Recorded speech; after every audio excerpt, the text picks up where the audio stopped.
amb la sèrie d'artistes plàstics del Museu Joan Fuster, avui és el torn de l'Equip Realitat. Aquest grup d'artistes, composat per Jordi Ballester i Joan Cardells, va començar a treballar conjuntament en 1966 i va estar en actiu fins 10 anys després, en 1976. Aquest grup d'artistes pertanyia a la corrent valenciana Crònica de la Realitat i es caracteritzava per una figuració crítica i per una estètica pop. Artistes també d'aquest període que treballaven el mateix estil serien Equip Crònica o Isabel Oliver o, per exemple, també podria ser Rosa Torres.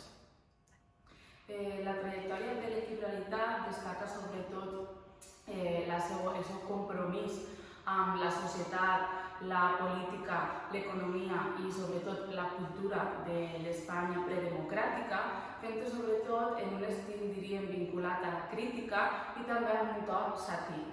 D'entre les diferents obres que conservem de l'Equip Realitat en la col·lecció artística de Joan Fuster, anem a parlar tan sols d'una sèrie de 7 plafons o panells de grans dimensions que li feren aquest grup d'artistes en homenatge al primer volum de les obres completes de Joan Fuster, que és este que tenim ací, el qual el va publicar en 1968 i es va realitzar la seva presentació en la Biblioteca Ona de Barcelona. Aleshores, aquests artistes el que feien va ser elaborar-li aquesta sèrie de panells que acompanyaven a l'artista mentre ell anava realitzant aquesta presentació del llibre. El que van representar a Joan Fuster en diferents, diríem, vessants o parts de la seva personalitat. Degut a les grans dimensions d'aquestes obres, no estan exposades en el museu, però hem habilitat un espai, també molt destacat del nostre museu, per el qual passen tots els alumnes perquè es dirigeixen a la part superior, que és on es troba l'aula didàctica de cultura contemporània i és el lloc on realitzen els diferents tallers didàctics. Per tant, així sempre fem un xicotet incís. A continuació passarem a parlar d'un per un dels diferents panells. Començarem parlant per este que tenim ací, en el qual veiem a un Joan Fuster representat com si fos un bust romà o grec. Veiem que apareix representat tan sols el cap, el naixement dels braços i el pit.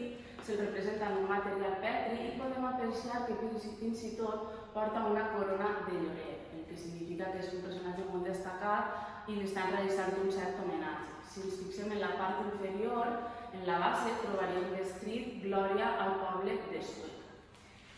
El següent panell faria referència a la vessant més acadèmica de Joan Fuster. Podem veure que va vestit amb un traje i en la part superior porta una toga universitària, porta el birret i destaca la beca que porta damunt de la toga, en aquest cas és de color roig, fent referència a la seva formació en dret, per tant, la formació en la que va realitzar com a advocat.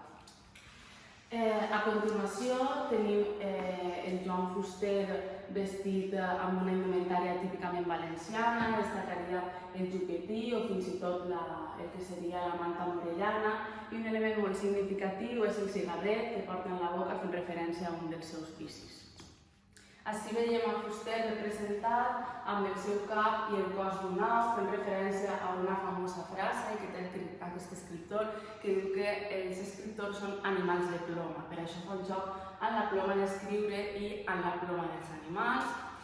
I en canvi, esta d'ací es representa a Fuster com si fos un dimoni, fent referència al Fuster més irònic o al Fuster més irreverent, fent referència també al Fuster dels aforismes, a un Fuster que es dedica sobretot a agitar consciències. En aquesta representació veuríem a un Fuster vestit a la manera d'un antic filòsof, amb la toga, i portaria el que seria tota una sèrie de manuscrits o pergamins i efectivament estaria fent referència al Fuster dels assajos, un Fuster que es dedica sobretot a qüestionar-se tot allò que li ve imposat. I finalment l'últim panell, que tal vegada és el més conegut per tot el món, seria aquesta representació de Fuster com a sot de la justícia. Podem veure que en una mà porta el basto, típic de la baralla espanyola, i en l'altra una balança fent referència a la justícia, que és el que Joan Fuster intentava realitzar mitjançant els seus escrits.